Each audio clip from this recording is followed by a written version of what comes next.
गोद लिया बेटा। महिमा, अब भी समय है, ज्यादा देर नहीं हुई है। वंश को चलाने के लिए लड़का ही जरूरी होता है। लड़कियों का क्या है, वो तो पराया धन होती है। एक ना एक दिन तेरी बेटी दृष्टि भी अपने ससुराल चली जाएगी। फिर बुढ़ापे में कौन तुम्हारा सहारा बनेगा, कभी सोचा है तुमने?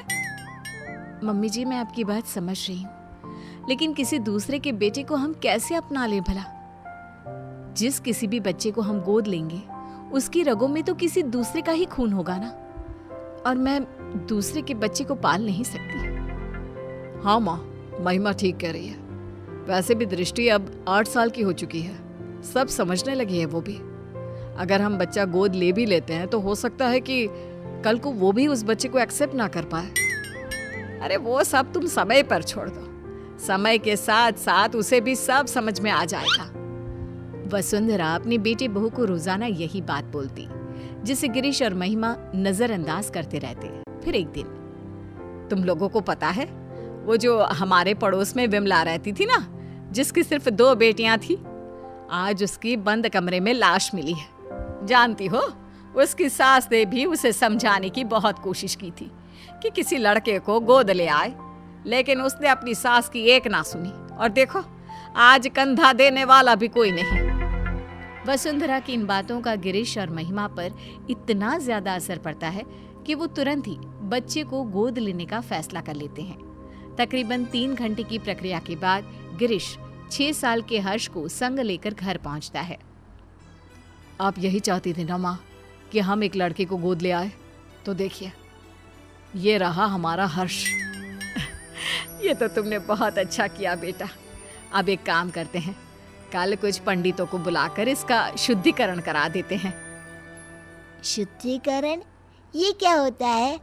अरे बेटा, अभी तेरी रगों में किसी और का खून है, जिसके बारे में हमें कोई खोज खबर भी नहीं है, इसीलिए तू अशुद्ध है। कल जब तेरा शुद्धिकरण हो जाएगा तब तो इस घर का वारिस बन जाएगा। तो क्या कल आप इंजेक्शन लगाकर मेरे शरीर से खून निकाल लेंगे? अरे ना ना बेटा, ऐसा कुछ नहीं होगा। हाँ, मुझे पता है ऐसा ही होगा। मैंने पढ़ा था, खून की शुद्धिकरण को डायलिसिस कहते हैं।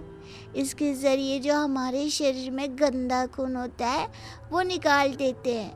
आप लोग भी कल मेरे साथ यही करोगे ना?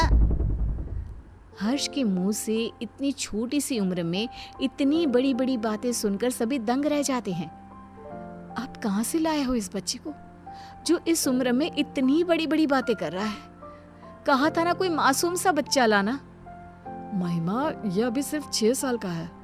अगर मैं इससे भी छोटा बच्चा लाता तो तुम्हें पता ही है छोटे बच्चों के साथ कितनी दिक्कतें होती हैं। हाँ, लेकिन आपको यही बच्चा मिला जो इस उम्र में इतना कुछ समझता है। उससे तो आगे भगवान ही बचाए। मैं दृष्टि के पास जा रही हूँ, आप संभालिए इस शैतान को। अगले दिन पंडित को बुलाकर शुद्धिकरण की पूजा भी करा दी जाती है, लेकिन उसके बाद भी घर का कोई भी सदस्य उसे अपना नहीं पाता। वो घर में सजावट के लिए पड़ी किसी चीज की तरह था। इसी तरह 1 साल बीत जाता है।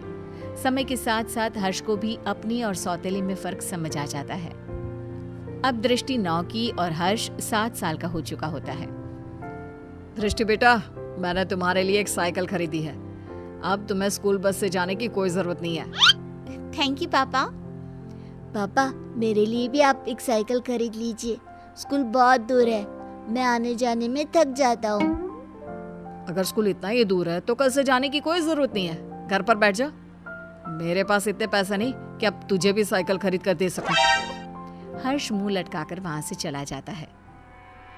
तुम लोग क्यों उसे अपना नहीं पा रहे हो? आखिर कब तक ऐसे ही उसके साथ सौतेलापन का व्यवहार करते रहोगे? दृष्टि की तरह अब वो भी तुम लोगों का बेटा है। बुढ़ापे में वही तुम्हारा सहारा बनेगा। माँ प्लीज, आपके कारण ही हम इस लावारिस को उठाकर घर लाए हैं। इससे आगे हम और कुछ नहीं कर सकते। ऐसे तो तुम उसकी जिंदगी बर्बाद कर रहे हो बेटा। अगर आपको ऐसा ही लगता है तो छोड़ आइए इसे वहीं जहां से ये आया था। तुम्हारे अंदर की इंसानियत कहाँ मर गई? जब से आया है तब से लेकर आज तक तुमने उसे कभी एक बाप का प्यार नहीं दिया। जरा सा भी तरस नहीं आता तुम्हें उस पर?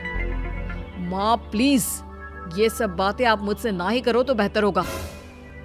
2 दिन बाद आज हर्ष बहुत खुश होता है और उछलते हुए अपनी माँ के पास आता है। माँ माँ, मेरा रिजल्ट आ गया। देखिए, मैंने अपनी पूरी क्लास में टॉप किया है। तुम मुझे क्यों माँ बुला रहा है? मैं तेरी माँ नहीं हूँ, समझा? अरे क्यों डांट रही है बच्चे को? माँ ही तो है तू उसकी। सगी माँ नहीं हूँ मैं इसकी, जो ये इस तरह बार बार मुझे माँ माँ बुलाता रहता है। ये सगी माँ कौन होती है? क्या माँ भी कभी सगी और पराई होती है? लो, फिर शुरू हो गया। माँ जी, आपने ना इसे बहुत सर पर चढ़ा रखा है। अब आप ही संभालिए इसे। दृष्टि स्कूल से आती होगी, मुझे उसके लिए खाना भी बनाना है। इतना कहकर महिमा वहां से चली जाती है। दादी, कोई मुझे प्यार क्यों नहीं करता? सब दीदी से ही क्यों प्यार करते हैं? अरे ना ना बेटा, ऐसी कोई बात नहीं है। दृष्टि बड़ी है ना, इसलिए बस सबको उसकी फिक्र लगी रहती है।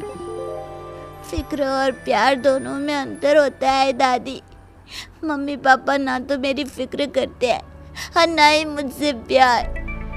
7 साल के बच्चे की ये बातें सुनकर वसुंधरा खामोश खड़ी रह जाती है। उसे समझ में नहीं आता कि वो बोले भी तो क्या। इतने में ही वहां दृष्टि भी आ जाती है। मम्मी पापा मुझसे प्यार इसलिए करते हैं क्योंकि मैं उनकी सगी बेटी हूँ, और तुम्हें तो वो अनाथालय से उठाकर लाए हैं। दृष्टि, कितनी बार समझाया है, इस तरह बात नहीं करते। छोटा भाई है वो तुम्हारा। ये मेरा कोई भाई भाई नहीं है। दीदी, मैं आपका सगा भाई नहीं हूँ, तो मेरा भी तो आप लोगों से कोई खून का रिश्ता नहीं है। उसके बाद भी जब मैं आप लोगों का स्वीकार कर सकता हूँ, तो आप लोग क्यों नहीं अपना रहे मुझे? शोर सुनकर गिरीश और महिमा भी बाहर आते हैं।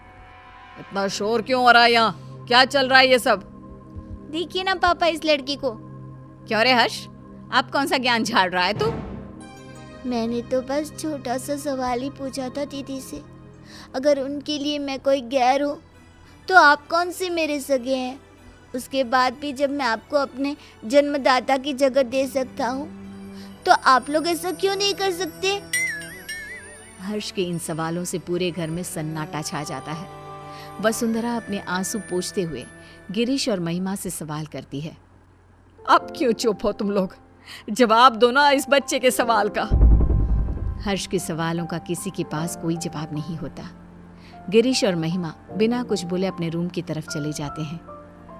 ये लड़का तो जरूरत से ज्यादा ही तेज है। कहीं हमने इसे गोद लेकर कोई गलती तो नहीं कर दी?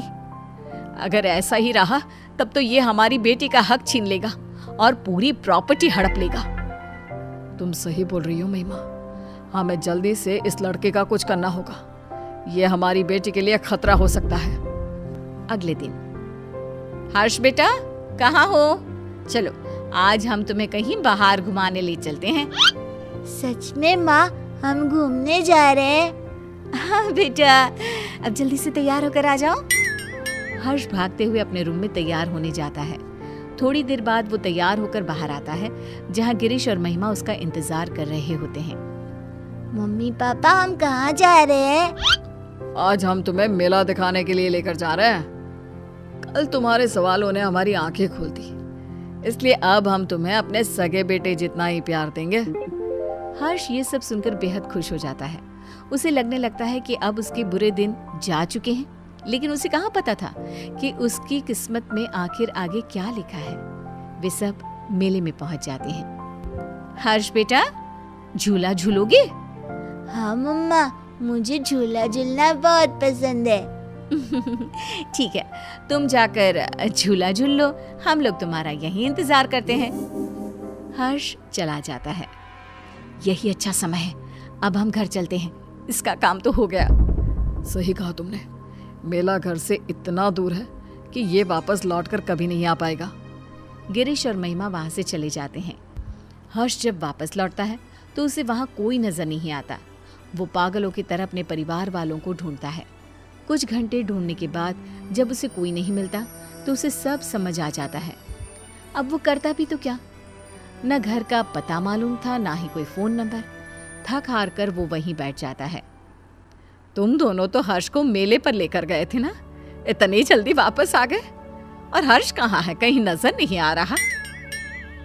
माँ, वो अपने पुराने दोस्तों से मिलने की बहुत जिद कर रहा था, तो हम उसे अनाथ आश्रम छोड़कर आ गए हैं। कुछ दिन के बाद आ जाएगा, आप परेशान ना हो।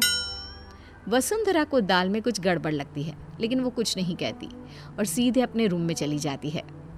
महिमा, माँ को इसके बारे में कुछ पता नहीं चलना चाहिए। महिमा सिर हिलाकर हाँ कहती है। 1 हफ्ता बीत जाने के बाद भी जब हर्ष वापस नहीं आता, तब वसुंधरा अपना फ़ोन उठाकर हर्ष के दोस्तों को फ़ोन करती है, जिससे उसे पता चलता है कि हर्ष तो कभी अनाथ आश्रम गया ही नहीं था। गुस्से से आग बबूला होकर वसुंधरा गिरीश और महिमा के कमरे में जाती है। हर्ष तो अनाथ आश्रम गया ही नहीं, फिर तुम लोगों ने मुझसे झूठ क्यों बोला? कहाँ है मेरा पोता, बताओ मुझे। माँ जी, वो आपका पोता नहीं है। मुझे सिखाने की जरूरत नहीं है, जितना पूछा है सिर्फ उतना ही जवाब दो। माँ, वो हम लोग हर्ष को उस दिन मेले में ही छोड़कर आ गए थे, हमें नहीं पता कि अभी वो कहाँ है। क्या? उस छोटे से बच्चे को तुम मेले में ही छोड़कर आ गए, ये जानते हुए भी कि वो अभी सिर्फ 7 साल का है? न जाने किस हाल में होगा वो मासूम। तो और क्या करते मम्मी जी, उसका ठेका थोड़ी ना ले रखा है हमने। हम क्यों भला किसी और के बेटे के लिए अपनी बेटी का हक मारे? इस घर, परिवार और हमारे प्यार पर सिर्फ दृष्टि का हक है। अगर ऐसी ही बात है तो मैं तुम्हें याद दिला देती हूँ कि तुम भी कोई मेरे सगे बेटे नहीं हो। ऐसे ही किसी अनाथ आश्रम से मैं तुझे लेकर आई थी। अगर उस समय मैं भी यही करती तो आज तुम भी दर दर की ठोकरें खा रहे होते। मैं नहीं जानती थी कि तुम दोनों की सोच इतनी छोटी भी हो सकती है। कोई वजूद नहीं होता